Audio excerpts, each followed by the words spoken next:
2025, while the rest of the planet was buying compact sedans, K-cars, and electric hatchbacks, Americans spent $65 billion on a single vehicle, the Ford F-150, a truck so American that 95% of every F-Series ever built stays within the United States and Canada, a truck that Europe thinks is ridiculous, that Japan considers absurd, that can't fit on roads in half the world's cities. And yet, for the 49th consecutive year, it's America's best-selling truck, and for 44 years running, the best-selling vehicle overall.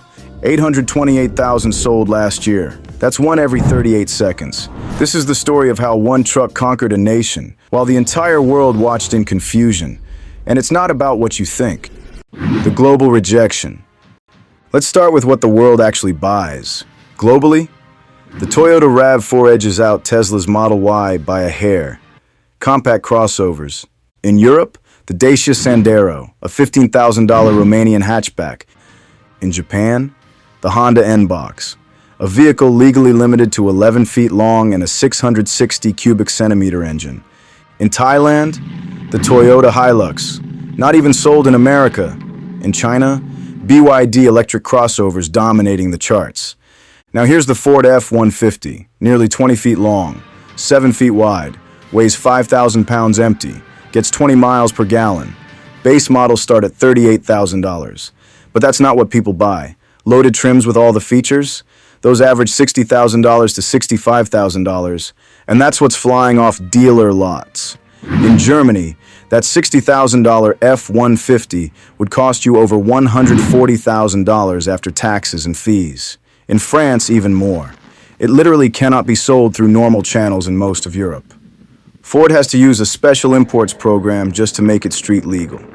In Japan, Ford closed all operations in 2016, calling the market unprofitable. The F-150 is wider than some Japanese streets allow for two-way traffic. In most of the world, this truck isn't just unpopular, it's practically impossible. And yet in America, we bought 828,000 of them last year. So what the hell is going on? Act 1, how we got here, the historical setup. To understand America's truck obsession, you need to go back to 1973, the year everything changed. The oil embargo hit, gas prices quadrupled overnight. Americans were waiting in lines for hours just to fill their tanks, and the government panicked. See, before the crisis, Americans drove boats, V8 sedans that got 8 miles per gallon and nobody cared. But suddenly that was a problem.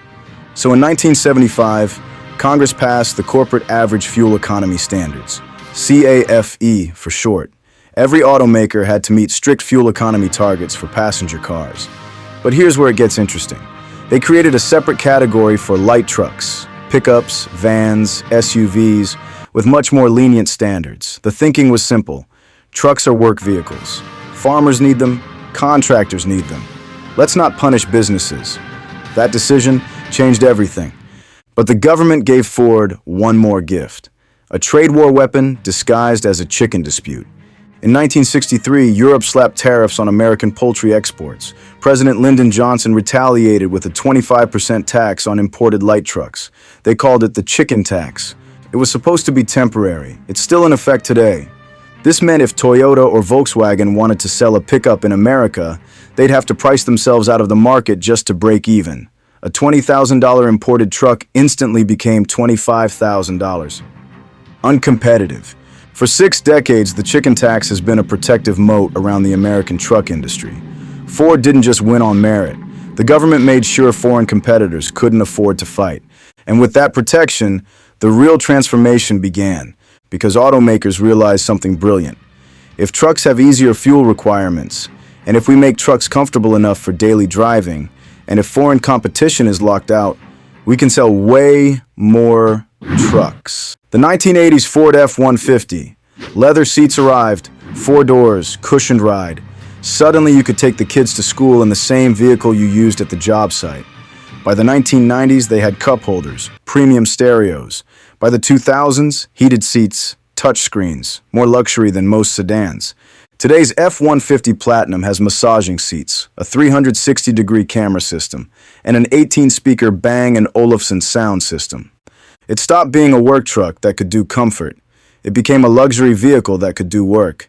But that's only part of the story. Act 2. The three forces, the real reasons. C. America's truck obsession isn't just about comfort or protection from competition. It's about three forces that align perfectly and exist almost nowhere else on Earth. Force 1. The regulatory loophole.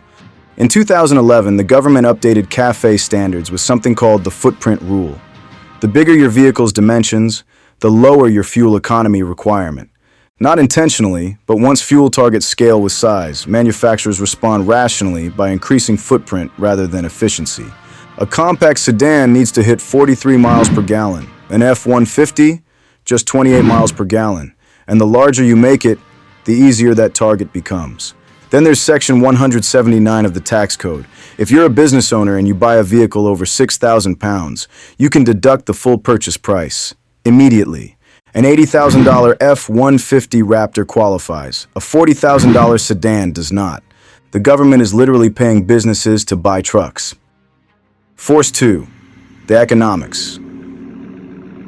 Americans pay $2.90 per gallon for gas. Europeans pay $7 to $8.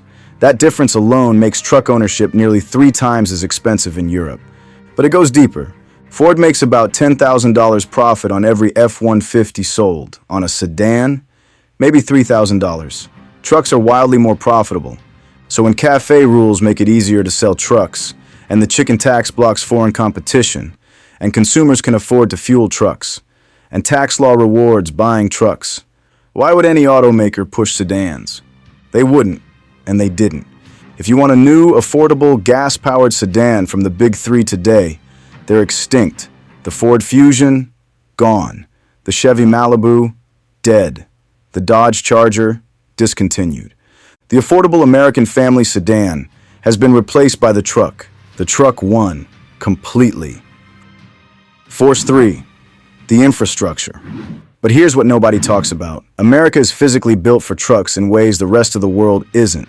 Parking spaces, 9 feet wide minimum. European spaces average 7.5 feet. Highway lanes, 12 feet wide in America. In Europe, 9 to 10 feet.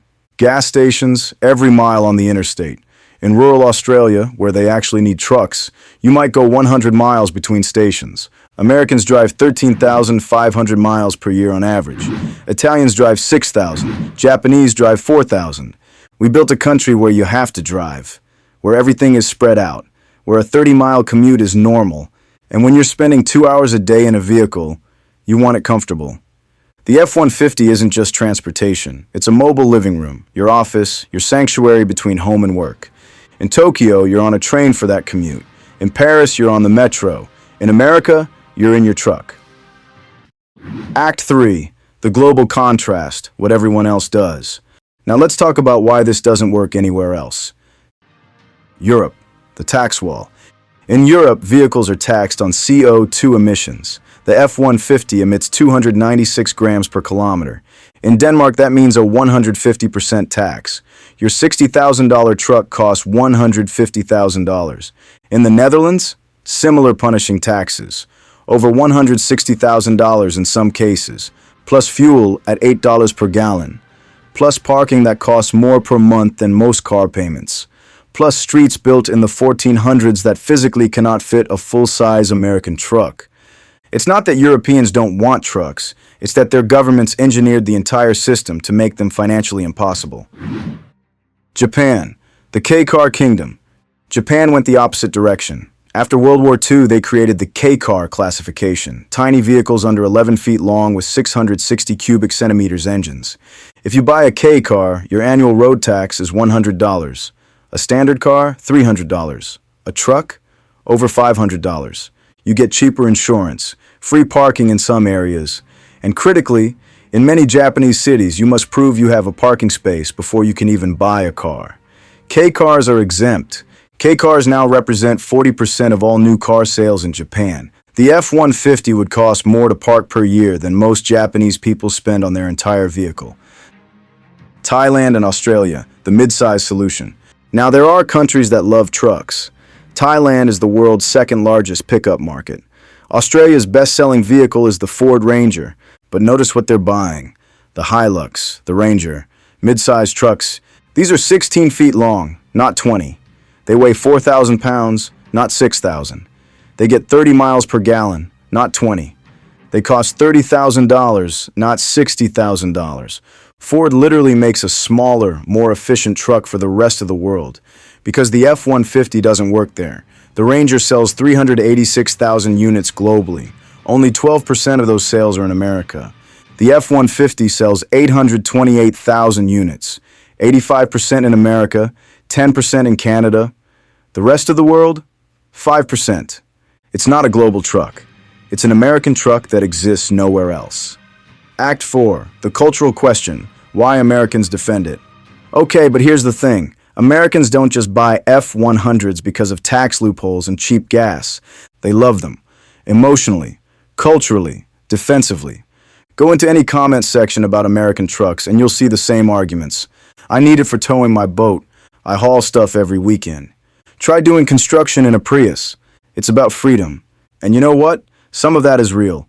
According to Ford's own data, about 20% of F-150 buyers actually use them for work. Daily. Those contractors, farmers, and tradespeople, they need trucks. No question. Another 30% tow regularly. RVS, boats, trailers. But that's 50%. What about the other half? The other half bought a $60,000 truck with an 8-foot bed that's never carried anything heavier than groceries. That can tow 13,000 pounds, but has never pulled a trailer. That has 4-wheel drive, but never leaves pavement. Why? Part of it? Fear. In physics, mass wins. If you're in a 3,000-pound sedan and you collide with a 6,000-pound truck, you lose. Badly. Americans looked around, saw a highway full of massive grills and bumpers at eye level, and made a rational calculation. I don't want to be the smallest thing on the road. So they bought a truck to protect themselves from other trucks, which made their neighbors buy bigger SUVs to protect themselves from them. It's a self-perpetuating cycle of steel. Everyone's safer than the car next to them, and more dangerous to everyone else. But there's something deeper. For 50 years, truck commercials sold the same thing. Not transportation, not utility, masculinity, independence, ruggedness, the American spirit. You're not buying a truck. You're buying the idea that you're the kind of person who could use a truck, that you're capable, self-reliant, ready for anything. Even if you work in an office, even if your biggest challenge is navigating the Costco parking lot. The truck says, I'm not soft, I'm not dependent, I'm not limited. In a country where 80% of people live in cities and suburbs, the truck is a rebellion against suburban reality, a bold statement against the everyday grind. Act 5. The real answer. The payoff. So why can't Americans stop buying the $60,000 truck that the world hates? It's not one reason, it's a perfect storm. It's a regulatory system that makes trucks easier to sell than cars. It's a 60-year-old tariff that locked out foreign competition. It's tax law that rewards businesses for buying them. It's infrastructure built for long commutes and large vehicles. It's gas prices half what the rest of the world pays. It's a safety arms race where size becomes survival. It's a cultural mythology built over 5 decades that links the truck to American identity itself. The F-150 didn't win because it's the best vehicle for most Americans. It won because America built a system, regulatory, economic, cultural, where the truck is the most rational, irrational choice. Europeans look at America and think we're crazy, but they're not driving 30 miles to work through sprawl with gas at $2.90 a gallon, while the government gives them a tax break for buying a 6,000-pound vehicle. We are. Every country builds the transportation system its policies create. Europe taxes big vehicles into oblivion and gets small cars. Japan incentivizes K cars and gets K cars. America made trucks cheap, profitable, protected, and culturally iconic. And we got a nation where the best-selling vehicle isn't a car at all. It's a 20-foot, $60,000 luxury pickup that the rest of the world will never understand. And honestly, that's the most American thing imaginable. Creating a system through policy, responding to it with excess, and celebrating the result as freedom. The Ford F-150. 49 years as America's best-selling truck. 44 years as the best-selling vehicle overall. 95% of sales in North America. Practically non-existent everywhere else. Not because the world is wrong, because America is different. And that truck is the difference. Now here's what I want to know. What's the best-selling vehicle in your country? Drop it in the comments below. And tell me, do you think Americans are geniuses or insane for spending $60,000 on a truck? If you're American and you drive an F-150, defend yourself. I want to hear it. If you're watching from Europe, Japan, India, anywhere else, tell us what you think about this whole thing. And if you made it this far, you clearly love deep dives into automotive culture and history. Hit that subscribe button because we've got more stories like this coming. From the motorcycles that changed regulations to the cars that defined generations. Drop a like if this explains something you didn't know. Share it with someone who thinks they understand American car culture but really doesn't. See you in the next one.